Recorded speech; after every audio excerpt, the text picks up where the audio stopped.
లోనే యువత మద్యంకు బానిసలుగా మారడానికి కారణం బెల్ట్ షాపులంటూ గ్రామస్తులు నిరసనకు దిగిన సంఘటన ఫరూక్ నగర్ మండలం కృష్ణానగర్లో చోటు చేసుకుంది. అధికారులు పట్టించుకోకపోవడంతో గ్రామంలో పగలనక రాత్రనక మద్యం దొరుకుతుంది. ఏకంగా ప్రభుత్వ పాఠశాలలోనే మద్యాన్ని సేవిస్తుండడంపై ప్రజలు ఆగ్రహం వ్యక్తం చేస్తున్నారు. బెల్ట్ షాపులను నియంత్రించాలని వేడుకుంటున్నారు.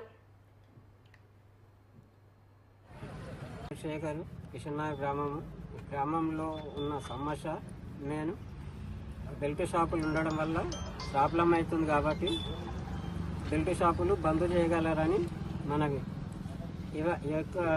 ఇక్కడ కృష్ణనగర్ గ్రామంలో 25 బెల్ట్ షాపుల వరకు రన్నింగ్లో నడుస్తున్నాయి.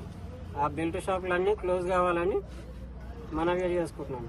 అలాగే స్కూల్ పిల్లల నుంచి పెద్దవాళ్ళ దాకా ఉదయం 4 గంటల నుంచి తెల్లవారుజామున 4 గంటల నుంచి రాత్రి 10 గంటల వరకు బెల్ట్ షాపులు రన్నింగ్ చేయబడుతుంది. అవి క్లోజ్ చేయాలి.